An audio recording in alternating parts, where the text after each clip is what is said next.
अपने अनुभव से बड़ी सुंदर बात संत कहते हैं। कहते हैं यह तो गति है अटपटी, सटपट लखे न कोय। सटपट अर्थात शीघ्रता से। ये तो गति है अटपटी, सटपट लखे न कोय। जो मन की खटपट मिटे तो चटपट दर्शन होए। मन की खटपट मिटे, तो अनुभव की बात है। और बड़े सरल सुंदर शब्दों में संत कहते हैं ये तो गति है अटपटी। ऐसा कल हमने चर्चा किया, श्री नागरीदास जी ने कहा कि दौड़कर चलने का मार्ग नहीं है, धीरज की लाठी हाथ में लेके चलना होगा। सटपट लखे न कोय, आपके शब्दों में कहा जाए कोई शॉर्टकट नहीं है। कई बार आपको पूर्व भी निवेदन किया कि भाई जिस मार्ग से मीरा, सूर, तुलसी, कबीर, नानक होकर गए हैं, जो मार्ग हमें श्री सेवक जी महाराज, श्री ध्रुवदास जी महाराज बता रहे हैं, मार्ग तो वही है। हमारे लिए कुछ बदलेगा नहीं। सत्य तक पहुंचने का मार्ग भी सत्य है। जैसे सत्य हर युग, हर काल, हर समय में अखंड है, एक रस है, जो का त्यों है, ऐसे ये मार्ग भी जो का त्यों है। तो कह रहे सटपट लखे न कोय, जो मन की खटपट मिटे चटपट दर्शन हुए। कल इसी भाव पर हम लोग बड़े विस्तार से चर्चा करते रहे। इस मार्ग पर सबसे पहले क्या करना है? तन को साधना है। देह दशा करी हाथ। उसका क्या परिणाम दृष्टिगोचर होगा? मन स्थिर होगा। देखो ये जितने भी व्रत उपवास आदि है ना, ये कोई भगवत प्राप्ति के साधन नहीं है। ये जितना भी कुछ है ये कोई भगवत प्राप्ति का साधन नहीं है। हां, पर आरंभिक अवस्था में देह की शुद्धि के लिए, देह को साधने के लिए, नियमित संयमित जीवन के लिए ये आवश्यक है। तो देह को साधने से क्या होगा? मन स्थिर होगा, मन की खटपट समाप्त होगी। ध्रुवदास जी कह रहे हैं ना, काम कामना वासना मन ते कर सब दूर। राधा वल्लभ लाल भज रसिकन जीवन मूर। मन की खटपट समाप्त होगी। और कह रहे जैसे मन की खटपट समाप्त होती है, जैसे ही मन के संकल्प विकल्प का शोर शांत हो जाता है, तैसे ही सुनाई पड़ती है क्या? मुरलिया बाज रही।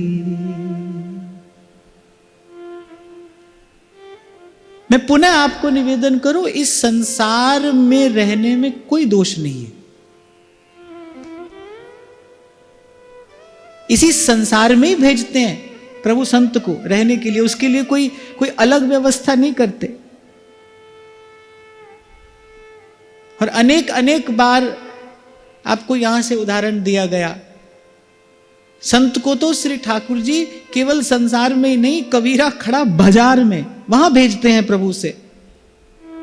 तो संसार में रहने में दोष नहीं है।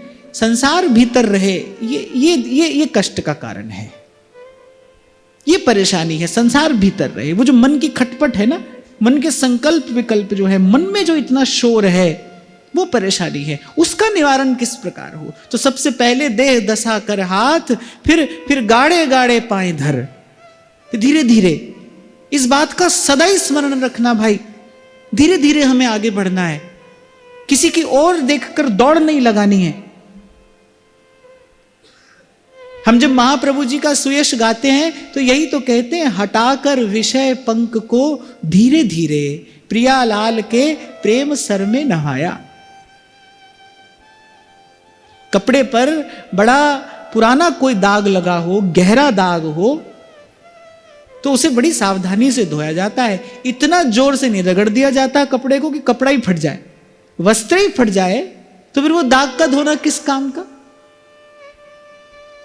एक बार धोया जाता है, फिर 2 बार, फिर अनेक बार उसे धोना पड़ता है, पर धीरे धीरे, कि वस्त्र को हानि ना हो।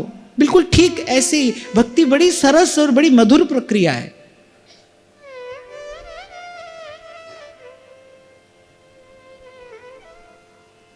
और जब मन स्थिर होता है, बुद्धि अनुकूल हो जाती है, श्रद्धा युक्त जब हो जाती है। देखो, श्रद्धा तो आपकी मेरी सबकी कहीं ना कहीं है। कामी ही नारी प्यारी जिमी, लोभी प्रिय जिमी दाम। किसी की कंचन में श्रद्धा है, किसी की कामिनी में श्रद्धा है। कोई अपने मान और अभिमान के पोषण में लगा है, किसी की अपने में ही श्रद्धा है। तो श्रद्धा तो सबकी कहीं ना कहीं है। इसीलिए मैंने एक शब्द का प्रयोग किया, जब श्रद्धा अनुकूल हो जाए। अनुकूल माने भजन भाव के अनुकूल हो जाए। और जब तन मन बुद्धि एक साथ होते हैं, जब तन मन बुद्धि एक साथ भगवदीय भाव में प्रवेश करते हैं, तो फिर क्या होता है, फिर चित्त के विक्षेप समाप्त हो जाते हैं। उसी स्थिति को शांति कहते हैं। देखो, मन जो भी प्राप्त करेगा उसका ठिकाना नहीं है कि वो कितनी देर के लिए उस भाव में टिका रहेगा, क्योंकि मन का तो स्वभाव है। हमारे जीवन में शांति कब स्थिर होगी? मन शांत होने से नहीं, जब चित्त का विक्षेप समाप्त हो जाए।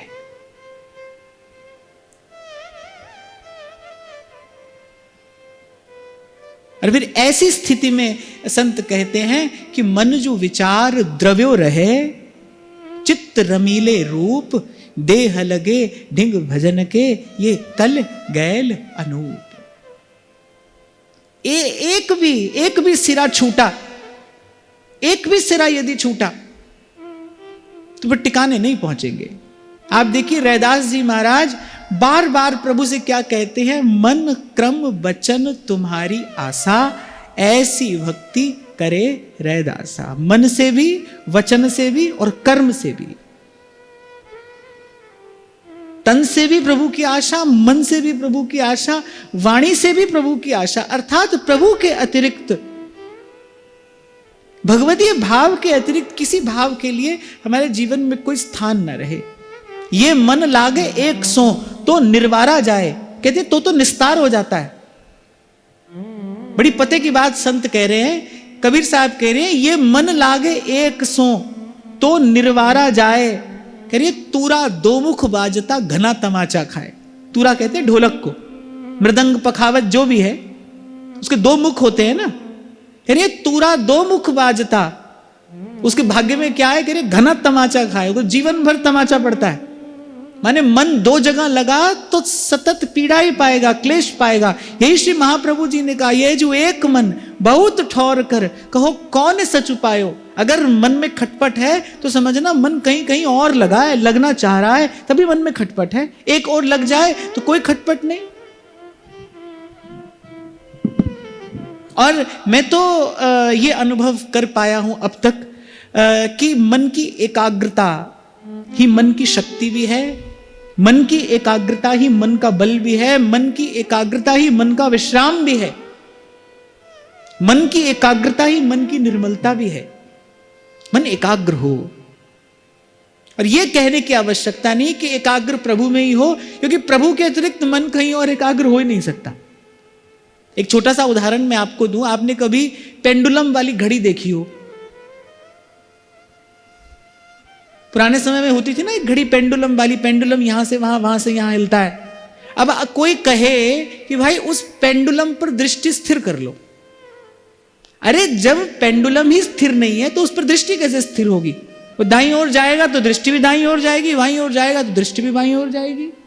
तो संसार में तो मन एकाग्र हो ही नहीं सकता, संसार में चित्त एकाग्र हो ही नहीं सकता, क्योंकि संसार स्वयं ही अस्थिर है, संसार स्वयं ही पल पल में बदल रहा है। संसार तो प्रतिपल परिवर्तनशील है ना। स्थूल और सूक्ष्म धरातल पर संसार में सतत परिवर्तन हो रहा है। जैसे हमारे शरीर में नित्य परिवर्तन हो रहा है, हमको दिखाई नहीं पड़ता, स्थूल दृष्टि से दिखाई नहीं पड़ता, पर भीतर ही भीतर सतत परिवर्तन हो रहा है। भीतर बाहर इस संसार में सब कुछ धीरे धीरे सरक रहा है। संसृति इति संसारः, तो जब संसार ही स्थिर नहीं है, यहाँ की कोई वस्तु, यहाँ का कोई भाव, यहाँ की कोई स्थिति स्थिर नहीं है, इसमें मन कैसे स्थिर होगा, चित्त कैसे एकाग्र होगा?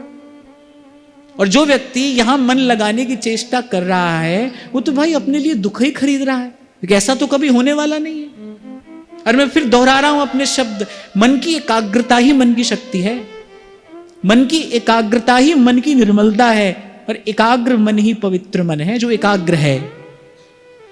और एकाग्र में पहला शब्द है एक। एक उस दिन जो हम चर्चा कर रहे थे ना कि आप मंदिर में अनेक अनेक देवी देवताओं के विग्रह जो लोग स्थापित करते हैं, वो भाव की दृष्टि से तो हम एक और रखें, वो सिद्धांत की दृष्टि से भी और मनोविज्ञान की दृष्टि से भी अनुचित है।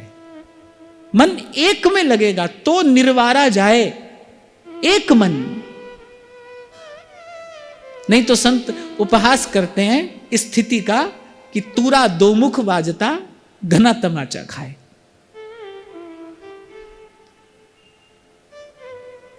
बड़े लोग एक बात कहते हैं, एक ऐसी कहावत है बोलचाल की भाषा में, कहते दो घरों का मेहमान जो है ना वो भूखा ही रह जाता है। महाप्रभु कह रहे हैं द्वैत तुरंग पे चढ़त कौन हट परिधो कौन पे धायो। दो घोड़े की सवारी करके कोई कहीं कैसे पहुंच सकता है? कही दो कौन अंक पे राखे जो गणिका सुत जायो। एक वेश्या के पुत्र को कौन अपना पुत्र कहेगा? तो मन की खटपट मिटे, और कह रहे खटपट मिटे तो चटपट दर्शन होए।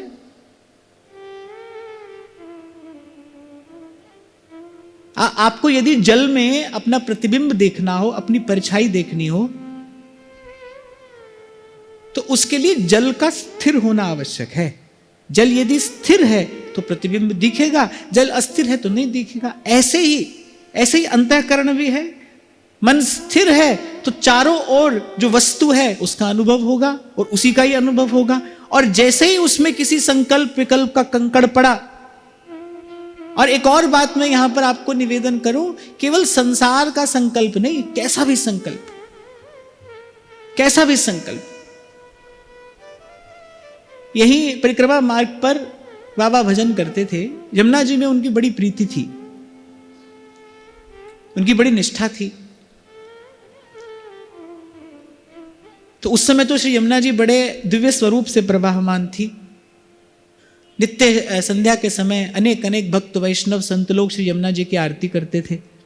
ऐसी उनके मन में एक इच्छा हुई, और बड़े निष्प्रिय महात्मा थे, भजनानंदी संत थे। तो ऐसी एक मन में इच्छा हुई कि भाई एक सुंदर सा घाट बन जाए यहां, जहां पर नित्य श्री यमुना जी की आरती हो से। अब बाबा तो बड़े निष्प्रिय थे, यद्यपि अनेक अनेक धनी मानी लोग उनके चरणों की सेवा में उपस्थित हुआ करते थे, पर बाबा ने कभी किसी से कुछ स्वीकार नहीं किया। वो एक भाव उनके मन में आया कि भाई ऐसा हो जाए। उन्होंने किसी से कह दी अपने मन की बात। अब लोग तो चाहते ही थे कि बाबा कुछ कहें और कभी हमें सेवा का अवसर मिले, पर कहते हैं बहुत कुछ थोड़े से काल के बाद, कुछ दिन के बाद ही बाबा ने बड़ा व्याकुल होकर उस व्यक्ति को कहा, नहीं भाई हमारी कोई इच्छा नहीं है, तुम्हारे मन में जैसा आए तुम करो, पर हमारी कोई इच्छा नहीं है। केवल एक संकल्प मन में आने से बोले हमारा जो भजन भाव था उसमें भारी विक्षेप उपस्थित हो गया। इसे कहते मन का एकाग्र होना, ठहर जाना मन का। इसे कहते मन की खटपट समाप्त हो जाना। फिर कोई भी संकल्प का कंकर उसमें पड़ा तो उसमें भारी विक्षेप उपस्थित हो जाएगा। सरल शब्दों में भी अगर हम समझें, वस्त्र जितना उजला होता चला जाएगा उस पर तो पानी की छींट भी चमकती है। बहुत उजले वस्त्र पर तो जल की छींट भी चमकती है। पर ध्यान रखना भाई, वो जो वस्तु की अनुभूति है, कलम जिस भाव पर चर्चा कर रहे थे कि यत्र तत्र अपने इष्ट और आराध्य का ही अनुभव हो, दर्शन हो, ऐसी अनुभूति तो इस प्रकार निश्चल स्थिर मन को ही संभव है। मन की खटपट मिटे। मैं बड़ी विनम्रता पूर्वक आपको ये बात कह रहा हूं, आप अन्यथा ना लेना और ध्यान से इसको समझने की चेष्टा करना कि कभी कभी ऐसा भी देखने में आता है कि जो लोग सेवा करते हैं वो बाहर अपनी सेवा का इतना विस्तार करते चले जाते हैं कि फिर वो भजन भाव में प्रवेश करने के लिए उनके पास समय ही नहीं रहता। मैं फिर आपको आज तीसरी बार मैं ये बात आपको निवेदन कर रहा हूं, तन को सेवा में लगाना है, आवश्यक है लगाना, पर क्यों लगाना है? ताकि तन का अनुगमन करते करते मन सेवा में पहुंचे। मैं तो आपको यह कहूंगा भाई, आपकी सेवा ऐसी हो जिसमें आपको और लोगों का आश्रय बहुत अधिक ना हो, जो आप स्वयं कर सको, ऐसी आपकी सेवा हो। वो थोड़ी हो अधिक हो ये आप देखो। जब दीक्षा भी होती है तो मैंने कभी नहीं कहा कि आपको ऐसे ही सेवा करना है। मैं ये तो अवश्य कहता हूं कि सेवा करना, जैसी आपसे बन पड़े वैसी सेवा करना। और मैंने तो ये भी देखा है कि एक सेवा की कृपा से दूसरी हो जाती है, दूसरी की कृपा से तीसरी हो जाती है। पर प्रयास आप ये करना कि आपकी सेवा में आपको अन्याश्रय बहुत अधिक ना हो। और जो लोग विशेष रूप से यहां रहकर एक साधक की भांति भजन कर रहे हैं, उनको तो इस बात का विशेष ध्यान रखना चाहिए। बाहर कुछ सजाते सजाते कहीं मन में बहुत खटपट ना होने लगे, मेरा कहने का तात्पर्य ये है। बाहर का मंदिर सजाते सजाते कहीं मन के मंदिर में हलचल ना बढ़ जाए, इसका ध्यान रखना चाहिए। क्योंकि क्या हुआ कि हमारे महाप्रभु जी की जो रस रीति है, काल के क्रम से उसमें भी बहुत बहुत मिलावट होती चली गई। बहुत सारी बातें हमने यहां वहां से देख ली, यहां वहां से सीख ली। जो महाप्रभु जी की परिपाटी है, मैंने कई बार आपको निवेदन किया, जो बात ध्रुवदास जी कह रहे हैं, जो बात सेवक जी ने कही है, जो हमारे श्री महाप्रभु जी की बात है, उसका अनुभव तो दत्त चित्त हृदय ही करेगा।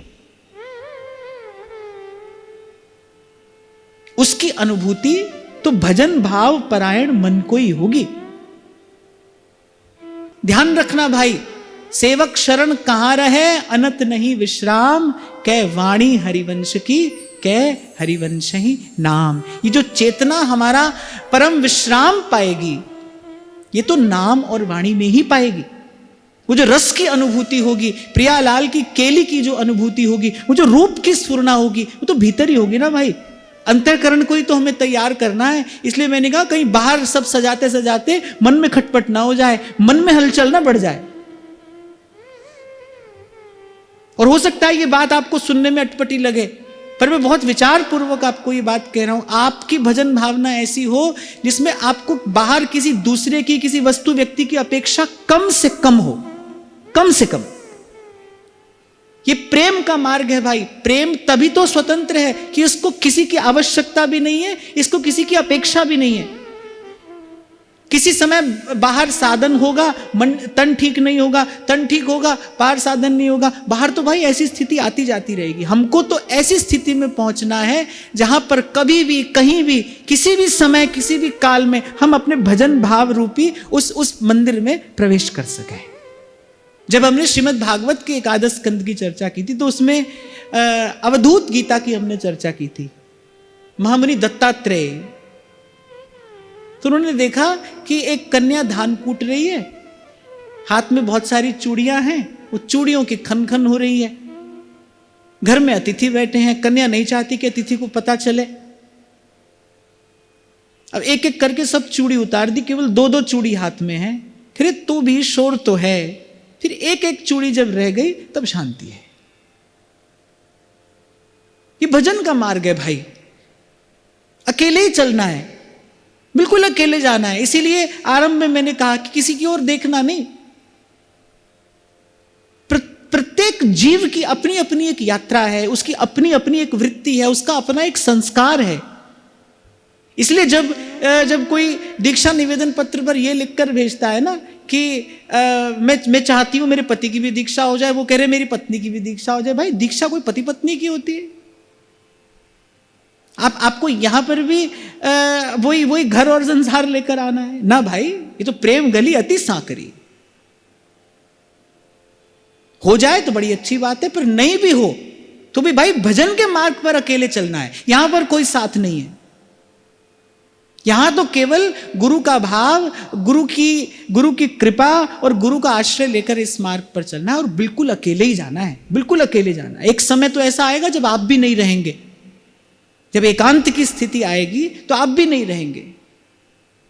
अकेलापन क्या होता है? जब मन को यह लगे कि कोई और चाहिए। और एकांत क्या होता है? जब मन को यह कहे कि मैं पर्याप्त हूं, किसी की आवश्यकता नहीं है। तो एक एकांत की स्थिति ऐसी भी आएगी जब आप भी नहीं रहेंगे, तो दूसरा तो कोई इस पर चल ही कैसे सकता है। इसलिए भाई हमको किसी के जैसा नहीं होना, किसी की ओर देखकर भी नहीं चलना। हम स्वयं को देखें। एक बड़ी अच्छी पंक्ति मुझे कहीं लिखी हुई मिल गई, पढ़ के बड़ा आनंद हुआ। बोले अपनी खुदाई करने में ही खुदा निकलता है। बोले अपनी खुदाई में ही खुदा निकल के आता है। सहजो बाई कहती है, आप उन्हीं को खोज मिले तब राम सनेही। हम कहां खड़े हैं, हम कैसे हैं, सहज में हमारा मन कैसा है। माला अच्छी लगती है, माला करो। सेवा अच्छी लगती है, सेवा करो। श्रवण करना अच्छा लगता है, श्रवण करो। कीर्तन अच्छा लगता है, कीर्तन करो। आप देखो कि मेरा मन कैसा है। सबसे सहजता से मन किस भाव को ग्रहण कर रहा है, बस उसी को चुनकर वहीं से अपना मार्ग बनाते हुए चलना है। हाँ, पहुंचना यही है कि मन जो विचार द्रव्यो रहे, चित्त रमीले रूप और देह लगे ढिंग भजन के। मोहे मन क्रम बचन तुम्हारी आसा, ऐसी भक्ति करे रे दासा। और आज ये विचार आप यहां से लेकर जाना, इसका चिंतन करना, देखना आपकी भजन भावना ऐसी हो जिसमें आपको किसी अन्य का आश्रय कम से कम हो, न के बराबर। तभी भक्ति स्वतंत्र सकल गुण खानी। स्वतंत्र, बिल्कुल अकेली उस कुटिया में रहती है शबरी। क्या साधन कर रही है, बस मार्ग झाड़ बुहार देती है, बेर चुन लाती है। आप देखो बगल में उन शबरी जी की कुटिया के पड़ोस में जो ऋषि मुनि है ना, वो सुबह से लेकर शाम तक कितने नियम संयम से वेदोक्त शास्त्रोक्त श्रेष्ठ श्रेष्ठ साधन कर रहे हैं, और भगवान को नहीं पड़ी भाई किसी भी बात से। अरे सीधी बात है भाई, प्रिया प्रीतम को अगर कभी द्वार खटखटाना हुआ तो आपके बंगले का द्वार थोड़ी खटखटाएंगे, वो तो हृदय कुंज का ही द्वार खटखटाएंगे ना। वहां एकांत होगा तो वो आएंगे। हमारे इष्ट का स्वभाव देखो कैसा है, चल रही भीड़ ते न्यारे खेलें। स्वामी जी कह रहे हैं हमारे प्रिया प्रीतम का स्वभाव कैसा है, चल रही भीड़ ते न्यारे ही खेलें। अगर श्री जी को कभी आना हुआ आपके पास, प्रियालाल की आपके निकट आने की इच्छा हुई, तो कहां आएंगे, घर बंगले में नहीं आएंगे भाई, वो तो हृदय कुंज का ही द्वार खटखटाएंगे। पहले भी आपको मैंने सुनाई थी ये बात, महाराज जी के ही जीवन का अनुभव है। श्री रसिकपद रेणु जी महाराज, प्रिया प्रीतम आ गए, बोले आप बिना बुलाए कैसे आ गए? बोले बाबा तेरी कुटिया में एकांत देखा सो चले आए। जिस मन में खटपट नहीं होगी, उसी मन में तो उस रस की स्फुरना होगी, उसी हृदय में तो वो रूप स्फुरित होगा।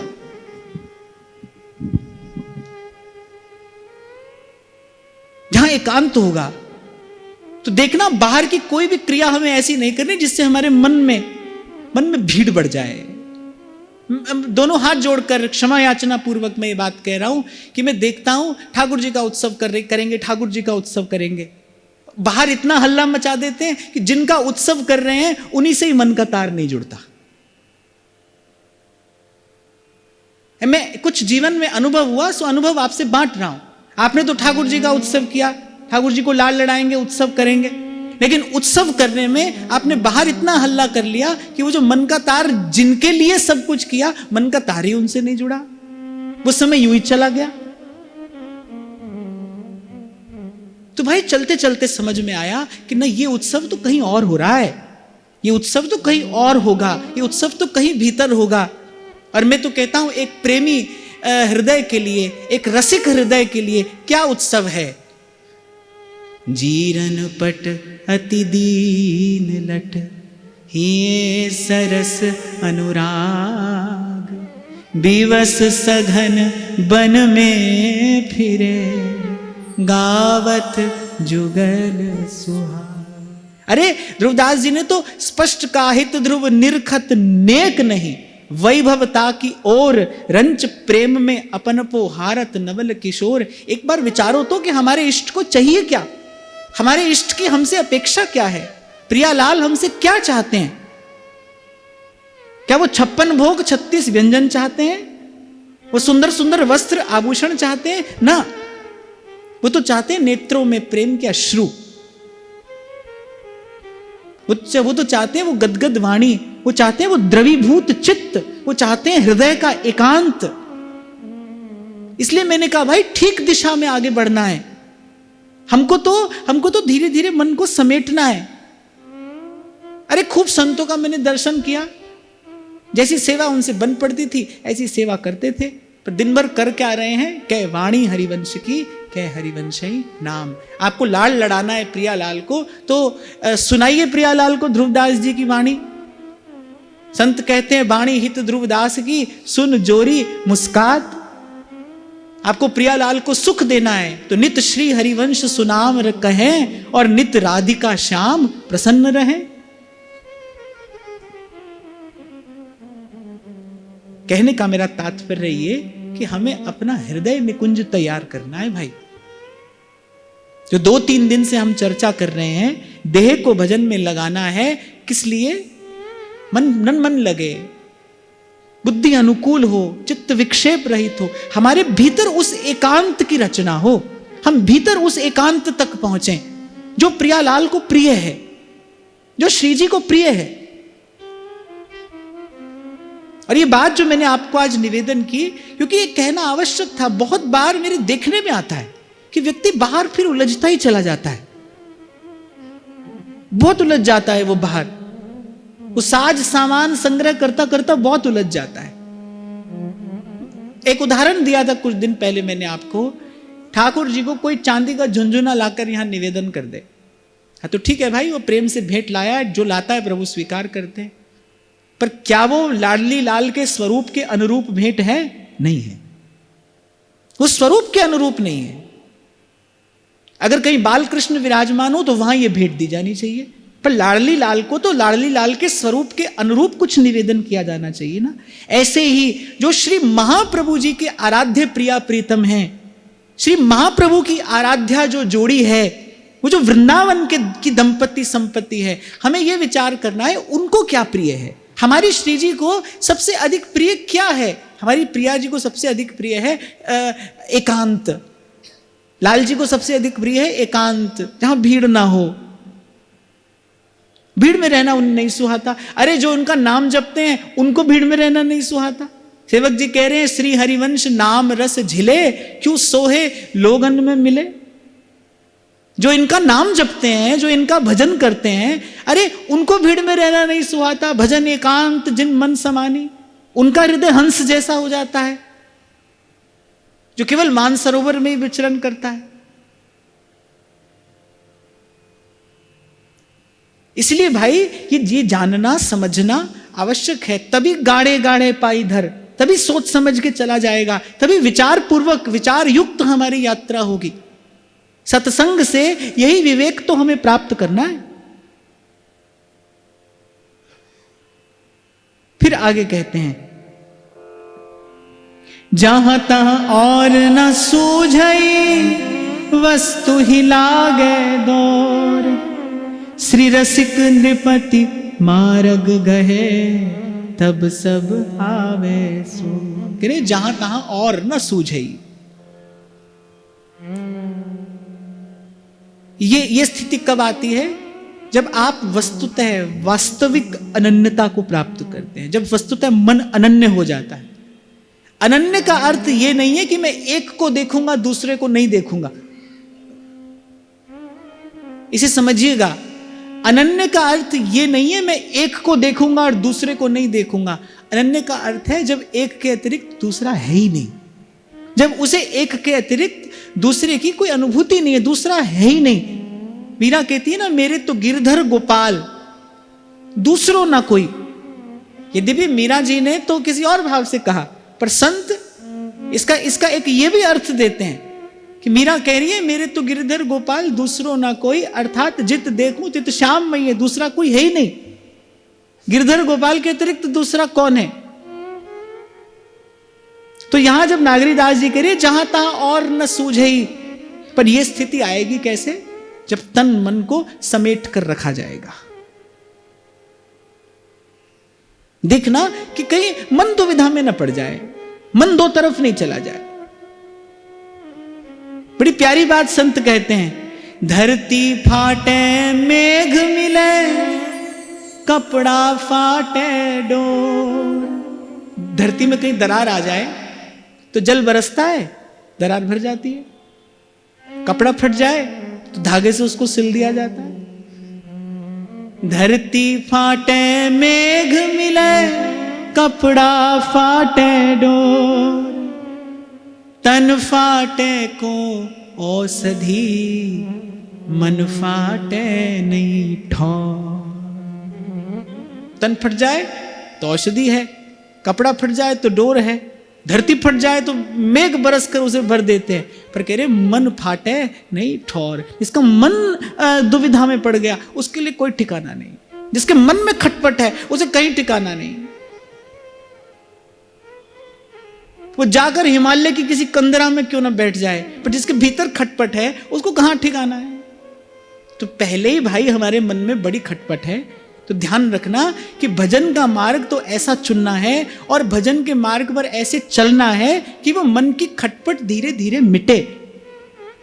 गत सत्र में भी मैंने आपको कहा था, एक संबंध छोड़कर आए यहां दूसरा बनाया, एक घर छोड़कर आए यहां दूसरा घर बनाया, एक नाता तोड़ा यहां दूसरा बनाया। क्या क्या परिवर्तन हुआ, क्या बदला? कुछ भी तो नहीं बदला, कुछ भी नहीं बदला। इसीलिए मैंने आपको निवेदन किया था, आज मैं फिर कह रहा हूं, गीता में 5वें अध्याय में भगवान अर्जुन से कह रहे हैं, जो सर्वथा निरपेक्ष रह सकता हो, जिसको वस्तुतः किसी की आवश्यकता ना हो, बोले त्याग का मार्ग तो उसके लिए है जो सर्वथा निरपेक्ष रह सकता हो।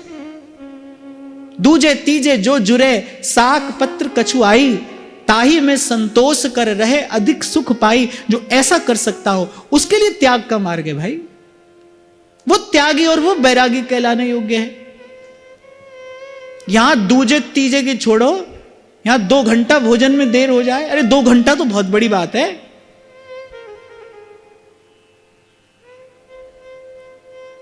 एक बार मुझसे यहां लिखकर कहा था किसी ने, बोले आप बार बार ऐसा क्यों कहते हैं कि मैं साधु नहीं हूं? मैं इसलिए कहता हूं भाई, क्योंकि साधु जैसा होता है वैसी तो कोई बात हम में नहीं है।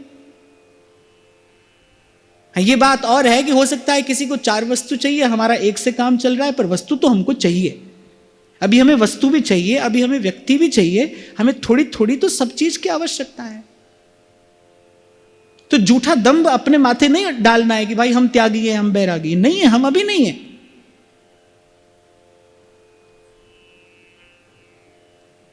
तो एक जगह से खटपट से उठे, यहां पर आकर फिर खटपट हुई। इसीलिए आपको निवेदन किया जाता है, स्थान बदलने का नाम संसार छोड़ना नहीं है, स्थिति बदलने का नाम है। स्थिति बदले, जब हमारी भीतर से स्थिति बदल जाए। और एक और बात अपने छोटे से अनुभव से आपसे कहूं, जब स्थिति बदलती है फिर बहुत अधिक प्रभाव नहीं पड़ता कि आप कहां रहते हैं। जब भीतर से मन ही बदल जाता है ना, जब मन को ही प्रभु को की ओर देखना आ जाता है, जब मन को ही विचार में द्रवीभूत रहना आ जाता है, फिर इस बात से बहुत अधिक फर्क नहीं पड़ता, फिर इस बात का बहुत अधिक प्रभाव नहीं पड़ता आप कहां रहते हो, आप कहां रहते हो, कैसे रहते हो। इसीलिए आपसे निवेदन किया जा रहा है भाई, अपने अपने हृदय निकुंज को तैयार करना है, हमें तो वो तैयारी करनी है। इसीलिए कल मैंने कहा था कि ऐसा नहीं कि केवल विजातीय का संग नहीं करना, सजातीय का भी बहुत अधिक संग ना हो, जिसके कारण हमारे चिंतन में विक्षेप हो।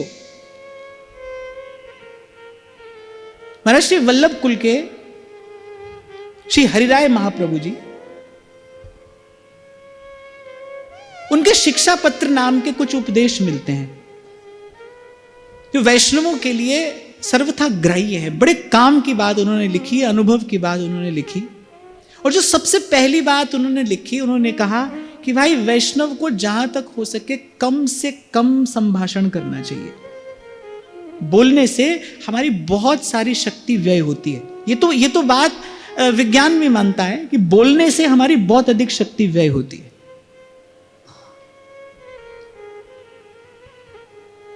और वृथा और मिथ्या बोलने से तो शक्ति का अपव्यय होता है। और मैंने तो कई बार आपको निवेदन भी किया, आपको कभी कोई अनुभव हो और आपको भीतर ही भीतर उस अनुभव का कुछ आनंद आ रहा हो, आप मुख से वो अनुभव किसी से कह दो, आपका सारा आनंद समाप्त हो जाएगा, वो सब चला जाएगा, वो सारी खुशबू उड़ जाएगी।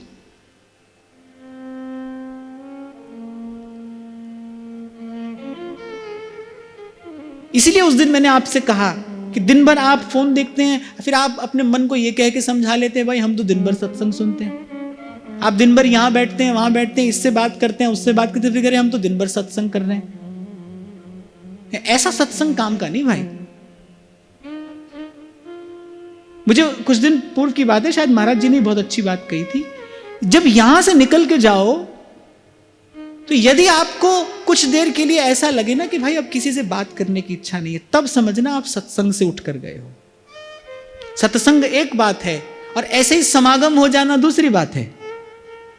मैं कहीं से आया, आप कहीं से आए, हम यहां पर बैठे और कुछ कह सुनकर यहां से चल दिए, ये समागम है। पर सत्संग कब है? जब यहां से आप उठकर जाए तो कुछ देर के लिए, कुछ समय के लिए तो आपकी किसी से बात करने की इच्छा ना हो, आपको भीतर उस गहन गंभीर शांति का अनुभव हो। अरे एकांत न मिले पर कम से कम उस एकांत की इच्छा तो हमारे भीतर विकसित हो।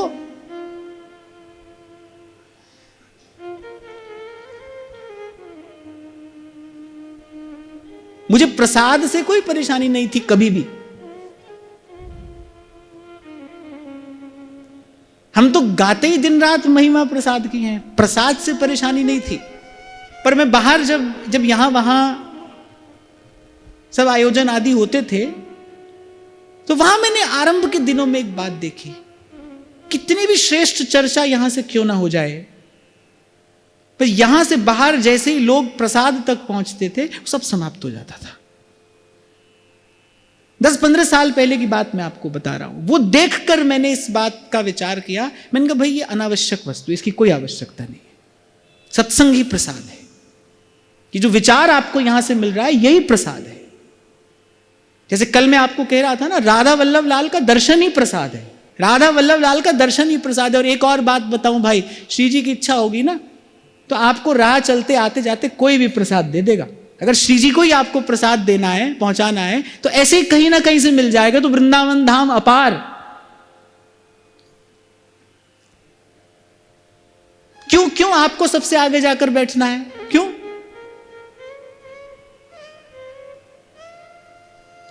ना, ये तरीका नहीं भाई मंदिर जाने का, ये तरीका नहीं दर्शन करने का। इसीलिए हमारी भावनात्मक उन्नति नहीं होती। और कभी कभी तो यह भी देखा जाता है कि भाव में अभाव और हो जाता है। कभी कभी यह भी देखा गया है कि भाव में अभाव हो जाता है, पर उसका कारण बाहर कोई नहीं है, उसका कारण हमारा अपना मन है, हमारी अपनी दुर्बलता है। हमें किसी को दोष नहीं देना है, बाहरी किसी वस्तु व्यक्ति स्थिति को दोष नहीं देना है, हमारी अपनी दुर्बलता है। अरे राधा वल्लभ लाल के सन्मुख जाइए, दूर कहीं आपको स्थान मिले, खड़े होइए। मैं तो पहले दिन से आपसे कहता आया हूं कि ऐसी स्थिति हो कि आपको दर्शन ना होता हो तो भी चिंता की बात नहीं, श्री जी के आंगन में इस भाव से खड़े हुए, श्री जी आपको देखें, श्री जी की दृष्टि आप पर पड़े। पर आप अपने लिए सब व्यवस्था खरीदने का प्रयास करते हैं, दर्शन भी अपने लिए खरीदना, प्रसाद भी अपने लिए खरीदना। खरीदने जैसा ही तो है, कुछ ले देकर अगर आपने लिया तो वो खरीदना ही है। इसकी कोई आवश्यकता नहीं है, कम से कम एक साधक को तो इसकी कोई आवश्यकता नहीं।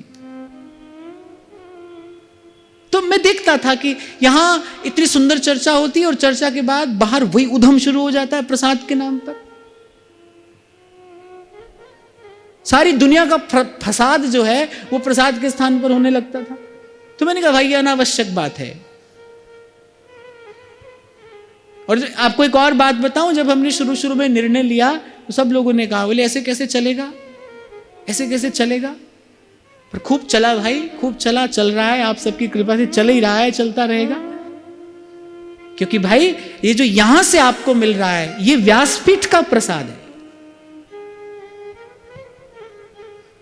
क्षमा करना भाई, तन की भूख तो कहीं भी मिट जाती है, मन की भूख नहीं मिटती।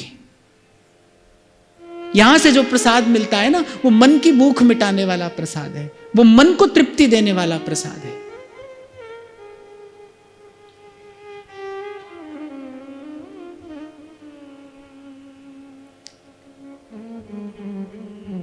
तो कह रहे जहां तहां और न सूझई वस्तु लागे दौर, श्री रसिक नृपति मार्ग गहे तब सब आवे सौर। कह रहे तभी मन को सबल जानना जब मन सब ओर से सिमट कर अपने इष्ट आराध्य के चरणों में लग जाए। न कुछ और कहना है, न कुछ और सुनना है, न जानना है, न पढ़ना है। जाकी है उपासना ताही की वासना, ताही को नाम रूप लीला गुण गाइए। बड़ी बात व्यास जी ने कह दी। कह रहे सोई व्यभिचारी आन कहे आन करे, ताको मुख देखे दारुण दुख पाइए। पूर्व में कभी मैंने आपको यहीं से निवेदन किया था कि जो आचार्य चरणों के अनुगत हो गया है, जो आचार्य चरणों में समर्पित हो गया है, उसके लिए अब और कोई कृतकर्म नहीं रह गया है। वो तो नाम जपे और सुख पाए, नाम जपे और सुख पाए। उसके लिए सब विधियां हो गई। जब दीक्षा होती है तो मैं यही बात सबसे निवेदन भी करता हूं कि भाई आपने जो भी जब तब तीर्थ व्रत किया, आज से पहले किया, बस सबका धन्यवाद करना कि उसी की कृपा से श्री जी के चरणों तक पहुंच गए। अब और किसी और नहीं देखना है। उस दिन हम चर्चा कर रहे थे ना कि अगर शरण्य असमर्थ हो तो भी शरणागति निष्फल हो जाती है, और शरणागत यदि अस्थिर हो तो भी शरणागति निष्फल हो जाती है। महाराज उस दिन बड़ी सुंदर घटना घटी जब आपने मुझे वो प्रसंग सुनाया, जब इंद्रजीत ने बांधा श्री हनुमान जी को। तो कल भी मैं आपको कह रहा था ना कि वो कोई रस्सी से बांधा जाने वाला बंधन नहीं था, ब्रह्मास्त्र था। मंत्र से, संकल्प से इंद्रजीत ने, मेघनाथ ने हनुमान जी को बांध लिया, और हनुमान जी भी ब्रह्मा जी का मान रखने के लिए बंध गए। ब्रह्मास्त्र हनुमान जी को नहीं बांध सकता, पर हनुमान जी बंध गए। ब्रह्मा जी का मान रखने के लिए हनुमान जी बंध गए। पर वो जो राक्षस थे उन्होंने देखा कि भाई थोड़ी देर पहले इस वानर ने कितना उत्पात मचाया, सारी अशोक वाटिका उजाड़ दी, अक्षय कुमार का वध कर दिया, और इंद्रजीत इसे यूं खुला छोड़कर जाने कहां चला गया। तो राक्षसों ने अपनी बुद्धि लगाई, मोटी मोटी रस्सियां लेकर आए और हनुमान जी को बांधना आरंभ कर दिया। और हनुमान जी बड़े शांति से बंधते रहे, क्योंकि हनुमान जी जानते थे कि जैसे ही रस्सी का स्पर्श होगा ब्रह्मास्त्र अंतर्ध्यान हो जाएगा। जैसे ही रस्सी का स्पर्श होगा ब्रह्मास्त्र अंतर्ध्यान हो जाएगा, क्योंकि ब्रह्मास्त्र को अपना कार्य करने के लिए किसी और का हस्तक्षेप सही नहीं है। ऐसे ही जीव है, जब प्रभु के शरणागत हो और प्रभु के शरणागत होकर अगर एक आध कोई और रस्सी भी अपने हाथ में लिए रहे तो शरणागति निष्फल हो जाती है। ध्रुवदास जी तो एक बात कहते ही हैं, कहते अवगुण करे समुद्र सम, गिनत ना अपनो जान। जीव के समुद्र जितने अवगुण ठाकुर जी नहीं देखते। राई के सम भजन को मानत मेरु समान। फिर कहते जो घरनी हो अति बुरी, जो घरनी हो अति बुरी, पति नहीं छाणत ताई। पति उसका त्याग नहीं करता, पर देखत ही पर पुरुष तन। अगर वो स्त्री किसी पर पुरुष की ओर देखे, ये पति को सही नहीं है। ऐसे ही प्रभु हैं, जीव उनकी शरण में आकर किसी अन्य का आश्रय ले तो अन्याश्रय लेते ही शरणागति निष्फल हो जाती है। ब्रह्मास्त्र को यह सही नहीं हुआ, भाई जब हम यहां पर अपना कार्य कर रहे हैं तो छोटी रस्सी लाने की क्या आवश्यकता थी। और जैसे ही ब्रह्मास्त्र विलीन हुआ, इंद्रजीत ने आकर राक्षसों को बहुत प्रताड़ित किया। वाल्मीकि रामायण में महाराज जी इसका पूरा प्रसंग आता है। इंद्रजीत ने राक्षसों को बहुत प्रताड़ित किया कि मूर्ख राक्षसों, ये तुमने क्या किया, मेरा ब्रह्मास्त्र व्यर्थ करा दिया। ब्रह्मास्त्र जैसी शक्ति। अच्छा एक और बात है, यहां हनुमान जी के पराक्रम का तो दर्शन होता है कि हनुमान जी को नियंत्रित करने के लिए इंद्रजीत को ब्रह्मास्त्र चलाना पड़ा, जो ब्रह्मांड की सर्वोपरि शक्ति है, जिसके आगे और कुछ नहीं है। अच्छा हनुमान जी बड़े आनंद में थे जब वो राक्षस लाने लगे ना रस्सी। हनुमान जी ने कहा लो हमारा काम और आसान हो गया, ब्रह्मा जी का सम्मान हमने करना था वो हमने कर लिया, अब हम बिल्कुल स्वतंत्र हैं। उन मूढ़ राक्षसों को ये नहीं पता था कि इस रस्सी से पहले तो हनुमान जी बंधे थे, पर रस्सी बांधने के बाद तो हनुमान जी स्वतंत्र हो गए। लगे हाथ एक बात मुझे स्मरण आ गई कि हनुमान जी से किसी ने कहा, बोले आपने पूरी लंका क्यों जलाई? जो निर्दोष लोग थे उनका भी सबका घर जला दिया आपने, ऐसा क्यों किया? हनुमान जी ने कहा कि जब रावण ने पूंछ में आग लगाने की आज्ञा दी तो कहते रावण के महल का तो वो जो घी तेल था सब समाप्त हो गया। रावण ने कहा सबके यहां से लाओ। तो हनुमान जी ने कहा जिस जिसके घर से चंदा आया था उसके घर तो प्रसाद देना ही था हमें। ऐसे होता है ना, पहले गली मोहल्ले में लोग ऐसे इकट्ठा रुपया करके फिर भंडारा कराएंगे। अब भंडारा होता भाई जिसके घर से पर्ची कटी है उसके घर प्रसाद तो जाना चाहिए। तो हनुमान जी ने कहा भाई जिस जिसके घर से चंदा आया था उसके घर में प्रसाद तो हमको पहुंचाना था। देखो विभीषण जी के घर से चंदा नहीं आया तो विभीषण जी के घर को हमने नहीं छेड़ा। खैर हनुमान जी तो हनुमान जी हैं। पर यहां मैं आपको यह निवेदन कर रहा था कि शरणागत फिर प्रभु के आश्रित होकर फिर किसी और न देखे।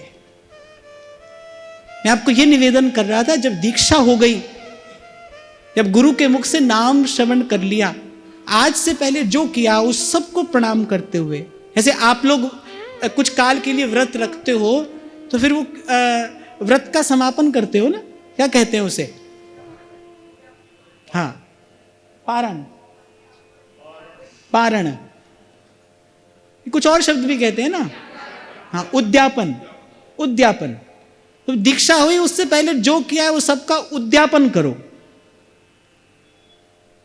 और ये भी नहीं सोचना कि भाई क्यों किया, व्यर्थ में किया ना, जो किया उस सबको प्रणाम करते हुए भाई सबकी कृपा से ही आज यहां तक आकर पहुंचे। इस प्रकार स्वस्थ भाव से, स्वस्थ मन से सबको प्रणाम करते हुए, लेकिन फिर किसी और की तरफ देखना नहीं। जो हम भले बुरे सो तेरे। और देव सब रंग बिखारी, और देव सब रंग बिखारी, त्यागे बहु जो अनेर। मैं देखता हूं कि जब ये पंक्ति गाई होगी सूरदास जी ने, कैसा अप्रतिम भजन का बल सूरदास जी के हृदय में होगा, कैसी अद्भुत निष्ठा अपने इष्ट के चरणों की है। ये कौन बोल रहा है? सूरदास नहीं बोल रहे, ये अनन्य निष्ठा का उद्घोष है।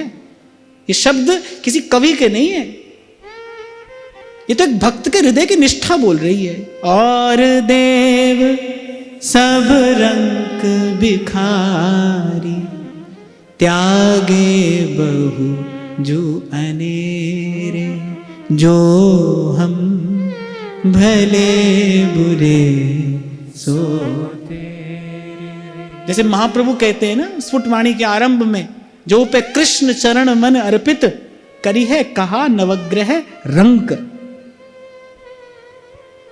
भिक्षुक को ही तो रंक कहते हैं, बिल्कुल दरिद्र। कह रहे जो नवग्रह रंक हैं ये क्या करेंगे तेरा, जो पे कृष्ण चरण मन अर्पित।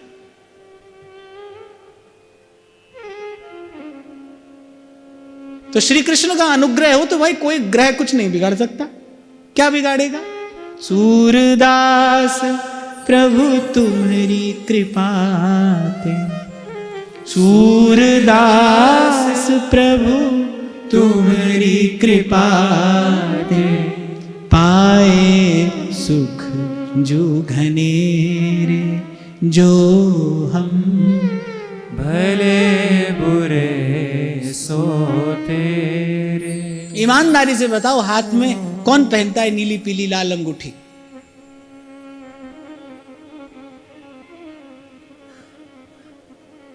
पहनी है? किसी ने नहीं पहनी? बहुत अच्छी बात। मान लो ये समझ लो, जो पहनता है उसके जीवन में अन्याश्रय है, और जिसके जीवन में अन्याश्रय है उसकी भजन भावना कभी न तो स्थिर होगी न सिद्ध होगी, जिसके जीवन में अन्याश्रय है। अब आप कहोगे आप भी पहनते हो कभी कभी, सोच रहे थे ना मन में। मैंने आपसे उस दिन भी कहा था, ऐसा नहीं कि मैं केवल आपकी खबर लूंगा, अपनी भी लूंगा। आप सोचोगे आप भी पहनते हो, पर हम भाई कुछ लेने के लिए नहीं पहनते हैं, ऐसे ही मन किया पहन लिया, मन किया उतार दिया।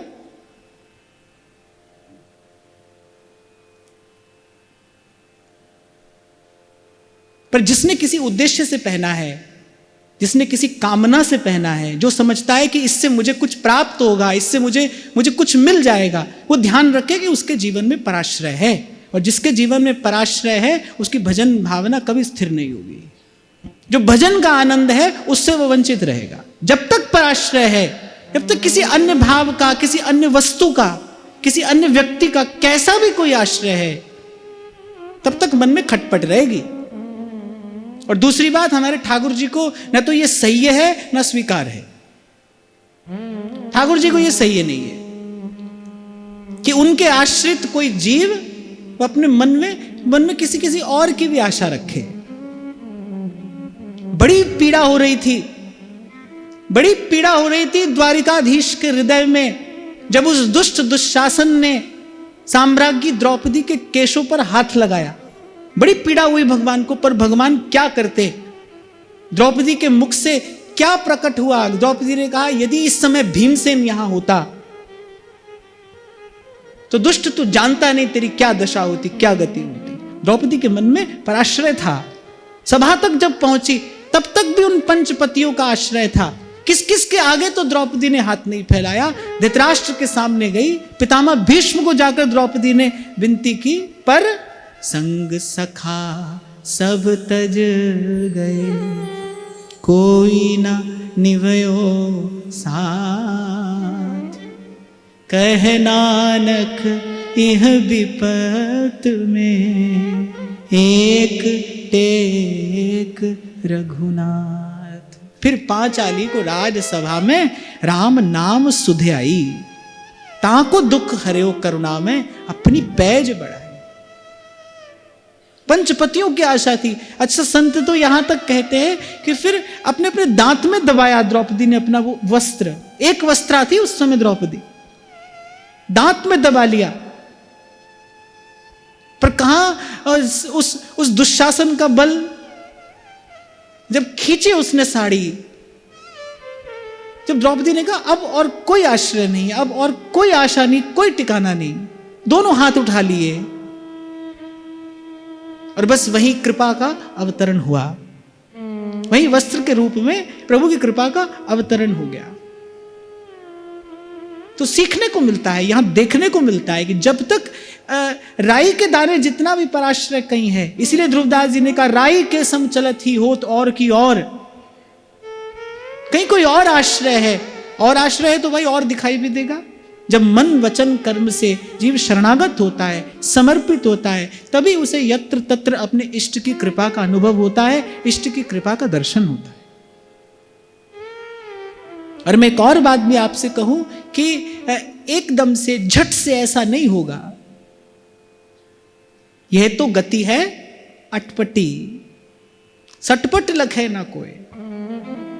ये बड़ी अटपटी बातें ही तो हैं। जब सूरदास कहते हैं और देव सब रंग बिखारी त्यागे बहुजु अनेरी, अटपटी बात ही तो है। ये अटपटी बातें हैं। तुलसी मस्तक तब नवे जब धनुष बाण लो हाथ, ये अटपटी बात है। जो तुलसीदास जी ये कहते हैं सिय राम मैं सब जग जानी, करऊं प्रणाम जोरी जुग पानी, वो कहते हैं भाई तुलसी मस्तक तब नवे जब धनुष बाण लो हाथ, ये अटपटी बात है।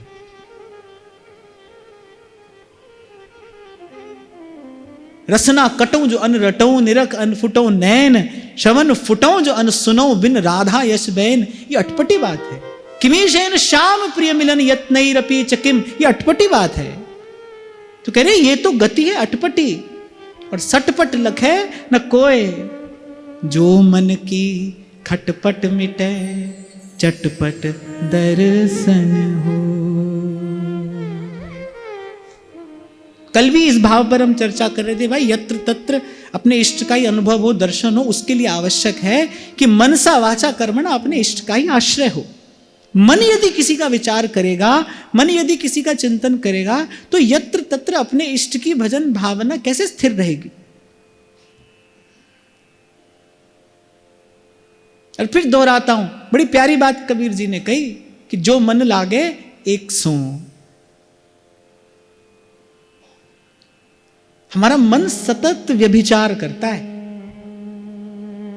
जो निंदनीय है। कह रहे जो मन लागे एक सो तो निर्वारा जाए, तो इसका निस्तार होता है, तो ही छुटकारा है। कहने एक से लगने पर ही छुटकारा है, जो मन लागे एक सो तो निस्तारा होए, नहीं तो तूरा दो मुख बाजता और घना तमाचा खाए। और नहीं तो जीवन भर आप देखो सुख दुख का थपेड़ा ही तो खाता है मनुष्य, हानि लाभ का थपेड़ा ही तो खाता है, मान अपमान का थपेड़ा ही तो पड़ता है, और जीवन और मरण का थपेड़ा तो है ही। इसलिए भाई बुद्धिमानी की बात यही है, सब तज भजिए नंद कुमार, सब तज भजिए नंद कुमार, और भजे ते काज सरे नहीं, और भजे ते काज सरे नहीं, मिटे न भव जंजार, सब तज भजिए नंद कुमार। एक बात सोचो, केवल भजिए नंद कुमार कह देना पर्याप्त नहीं था? सूरदास जी केवल इतना ही कह देते, भजिए नंद कुमार, श्री कृष्ण का भजन करो। व्यास जी ने भी कहा सब तज भजिए श्याम को, श्रुति स्मृति को सार। व्यास जी ने भी कहा सब तज भजिए श्याम को। सूरदास जी भी कह रहे हैं सब तज भजिए नंद कुमार। अरे अकेला ऐसे ही कह देते ठाकुर जी का भजन करो, श्री कृष्ण का भजन करो, पर जो कहा ना सब तज, किस लिए कहा? ये मन का समाधान करने के लिए कहा है। मन अटकता है यहां वहां जाकर, भीतर ही भीतर मन को आशा रहती है अन्य देव देवी सकल चलत पुंज सी खोए।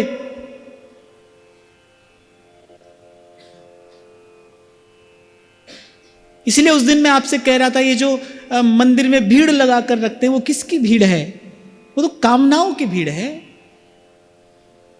मन के मंदिर में तो एक ही पर्याप्त है भाई, और एक ही अच्छा भी लगता है, एक ही सुंदर भी लगता है। ना मैं देखूं और को और ना तोहे देखन धूं, एक ही पर्याप्त है। कभी कभी अज्ञान के कारण, कभी कभी अबोध के कारण ये भूल होती है, पर ध्यान रखना ये जो संतों ने कहा ना सब तज भजिए, सब तज भजिए, ये बड़े काम की बात है, महत्वपूर्ण है। और ये स्थिति हमको जीवन में लानी ही होगी, तभी भजन का सुख है, तभी भजन का आनंद है। ऐसा नहीं कि मन केवल संसार में ही खटपट करता है, यहां पर भी बहुत खटपट है, यहां पर भी बहुत खटपट है। विधि निषेध खटपट नहीं है तो क्या है? विधि और निषेध भी एक प्रकार की खटपट है। जैसे हानि लाभ की खटपट है, जैसे मान अपमान की खटपट है, ऐसे विधि निषेध की भी खटपट है। ये करो, ये नहीं करो, ऐसे करो, ऐसे नहीं करो, ये भी खटपट है। तो बलिहारी हमारे महाप्रभु जी की विधि निषेध नहीं, दास अनन्य उत्कट व्रतधारी, निगम नीर मिल एक भयो, भजन दुग्ध सम सेत, हरिवंश हंस न्यारो कियो, प्रगट जगत के हेत। श्री महाप्रभु जी ने सार का सार, रस का रस, वो आपको मुझे प्रदान किया।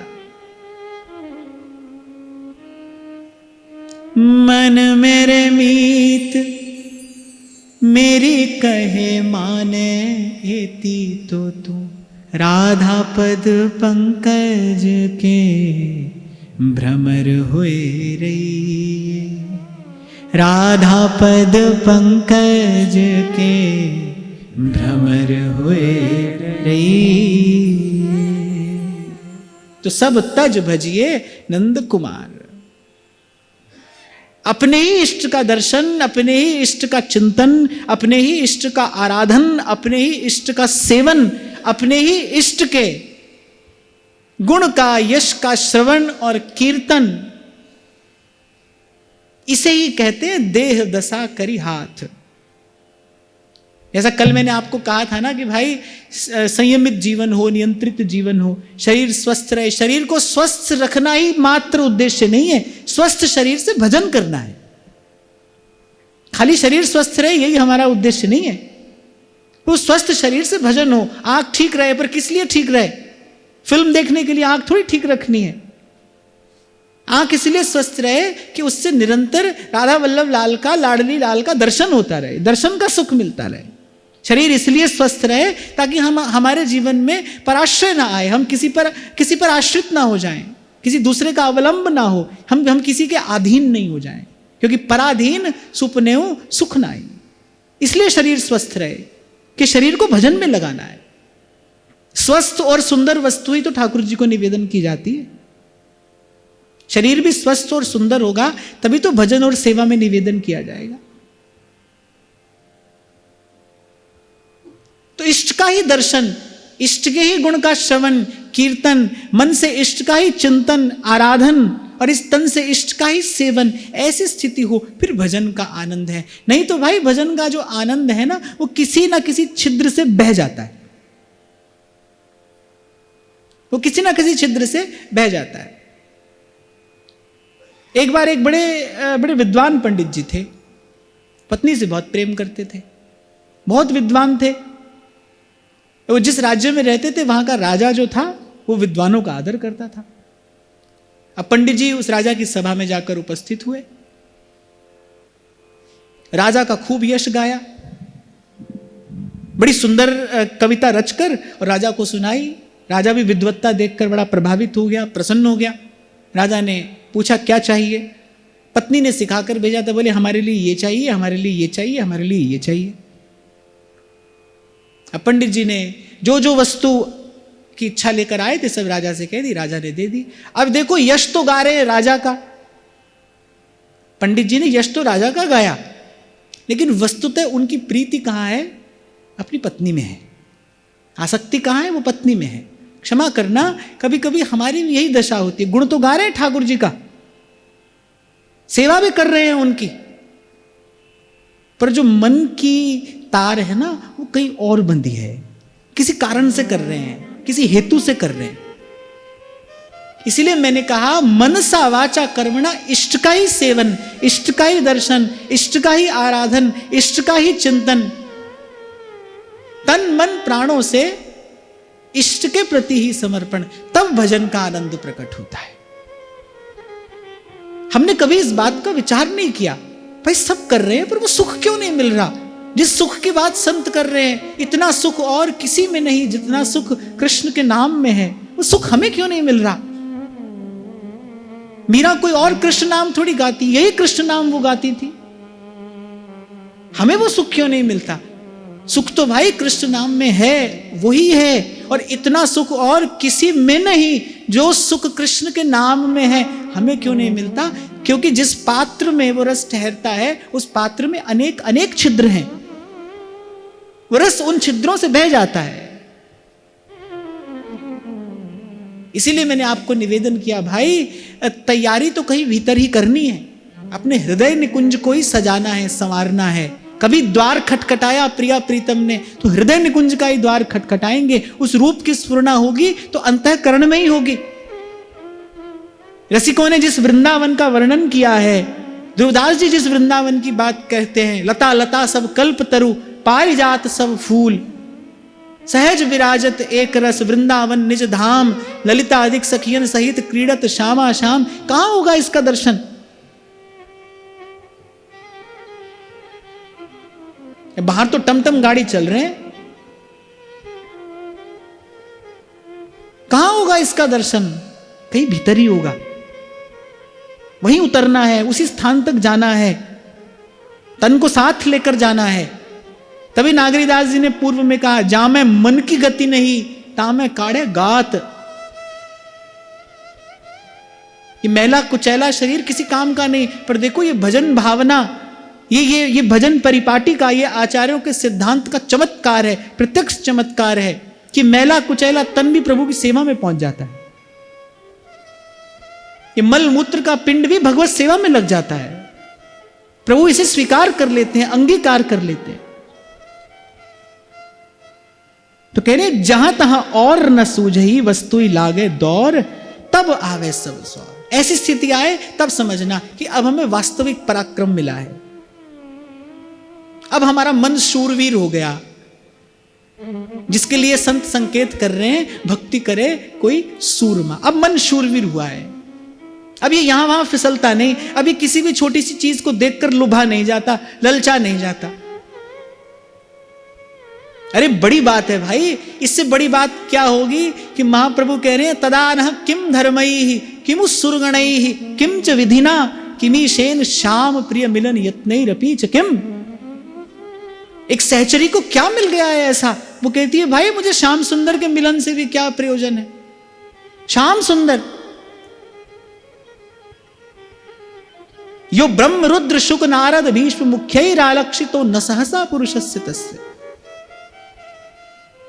ब्रह्मादिक सतत प्रयासरत रहते हैं कि किसी प्रकार प्रभु का एक प्रसन्न कृपा कटाक्ष हमारी ओर हो जाए, एक दृष्टि भर के हमारी ओर देख लें। और महाप्रभु कह रहे हैं उन श्याम सुंदर से मिलने से भी क्या प्रयोजन है, क्या मिल गया है ऐसा सहचरी को। कह रहे यदि श्री राधा के चरणों का एकांत दास्य हमें मिल जाए। आप महाप्रभु की वाणी का यदि दर्शन करें, चिंतन करें ना, तो आद्योपांत आपको एक ही बात मिलेगी, राधा राधा राधा, श्री राधा श्री राधा श्री राधा। महाप्रभु जी की उपासना कैसी है कि हित सजनी जो है वो लाल जी को देखती नहीं। हित सजनी जो है वो लाल जी को देखती नहीं, वो तो केवल प्रिया जी का ही दर्शन करती हैं, प्रिया जी को ही दुलराती हैं। वो तो प्रिया जी के अंग संग लाल जी दिख जाते हैं, देखती नहीं है, वो तो दिख जाते हैं। उनके निरंतर अंग संग रहने के कारण दिख जाते हैं। वो चरणों का ध्यान करती हैं, चरणों का दर्शन करती हैं, वहां लाल जी सेवा कर रहे हैं। वो प्रिया जी का जिस विधि जैसा ध्यान करती है, वहीं कहीं निकट ही यत्र तत्र ये मधुकर मंडराता दिखाई पड़ता है, तो लाल जी का दर्शन तो हो जाता है। पर उनकी दृष्टि कहां है? जागृत स्वप्न सुषुप्तिषु स्फुरतु में राधा पदाब्ज छटा, राधा पदाब्ज छटा। और फिर कह रहे वस्तु विचारत ही फिरे भांति भांति के दाई।